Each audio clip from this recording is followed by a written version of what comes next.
The woman she threw out.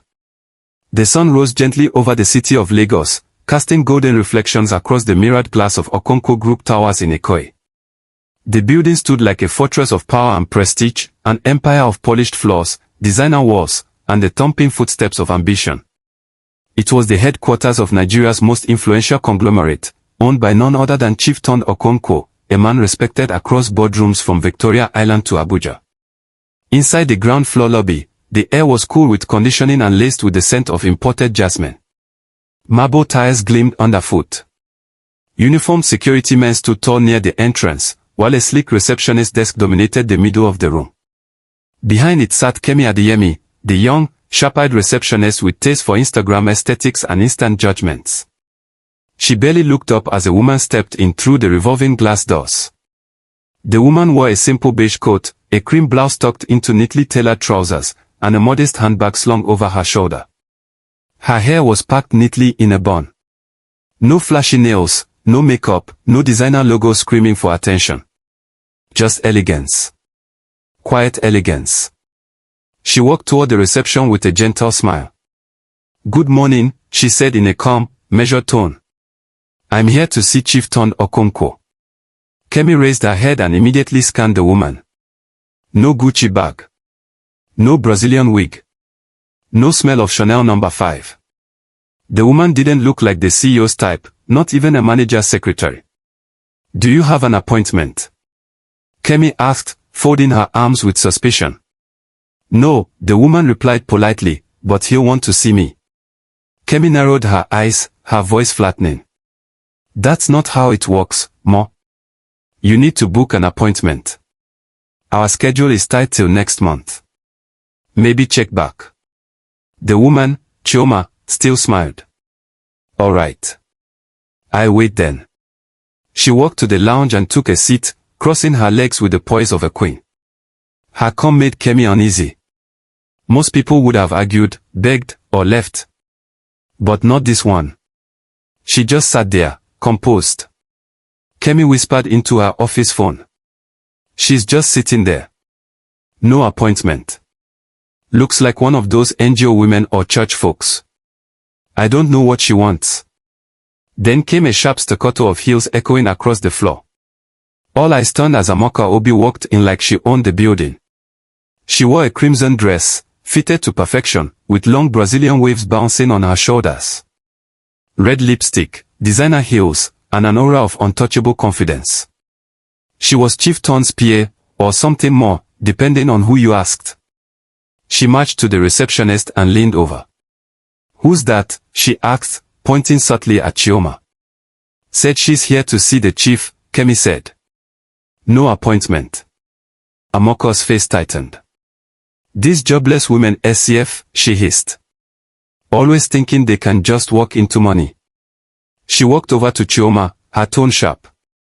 "Auntie, I beg, this is not Redeemed Camp. This is Okonkwo Group. If you don't have business here, please leave. We are not hiring."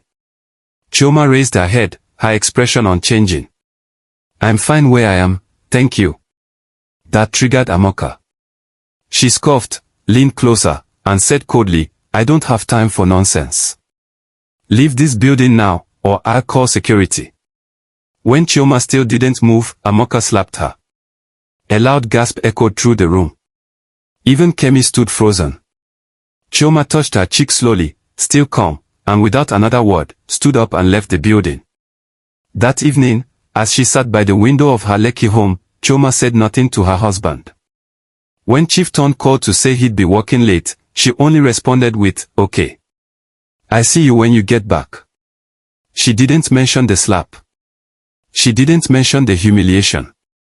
She remembered her mother's words, "Power wielded in pride always collapses under truth." 2 days later, a sleek black Range Rover pulled into the marble driveway of Okonkwo Group Towers. The staff at the entrance straightened their uniforms. Chioma stepped out. This time, she wore a fitted navy blue aero and buba with pearl earrings and light makeup. Her poise was magnetic. The guards greeted her. Kemi's eyes widened as she stood from her desk. "Good morning, Ma," she stammered. "Good morning," Chioma said. Please tell the chief his wife is here. Kemi nearly tripped over the phone. She fumbled the call.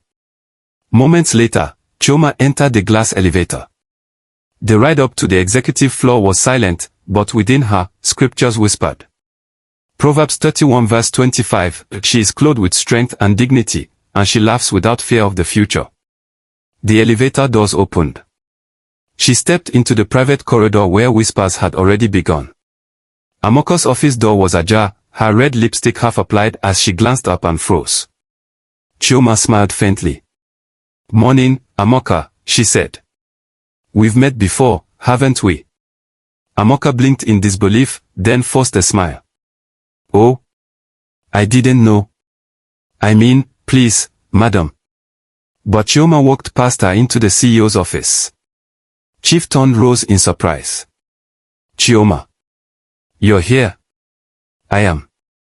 I came to speak with you, and her. As if on cue, Amoka stepped in behind her. The room was tense. Chioma turned to Amoka. You slapped me. Amoka's voice cracked. I didn't know, you didn't care to know, Chioma corrected. You judged me by my appearance. You dismissed me without listening. Then you assaulted me on your boss's property. Chief Ton looked thunderstruck. You slapped my wife, he asked Amoka, rising slowly. I thought she was just, Amoka stuttered. Chioma stepped closer. Matthew 7 verse 12, she said softly. Do unto others as you would have them do unto you. Amoka was trembling now. Her arrogance crumbled like old walls. Chioma turned to her husband. Let's not waste time. I don't want revenge. I want accountability. In this company, is character less important than appearance? Chief Ton clenched his jaw. By noon, a company-wide email summoned all executives to an urgent meeting. In the glass conference room, the staff gathered. Amoka entered last, head bowed. Chief Ton stood at the head of the table. There are lines that should never be crossed, he began. Respect, humility, and integrity are not optional in this company. No matter your role. He looked directly at Amoka. Her hands shook. Consequences, he said. We must face them. Amoka resigned before the end of the day.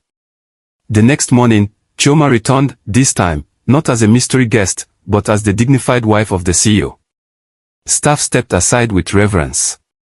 Kemi stood and greeted her properly. Good morning, Mrs. Okonkwo, she said. Good morning, Kemi, Chioma replied warmly. No malice. Just kindness. As she stepped into the elevator, Proverbs 11 verse 2 filled her thoughts again. When pride comes, then comes disgrace, but with humility comes wisdom. She had not raised her voice. She had not fought fire with fire. She had let grace win. And now, everyone would remember the lesson. Enjoyed the tale? If so, please like the video, share, comment, and don't forget to subscribe. Also turn on your notification to get more enchanted tales like this one. Goodbye.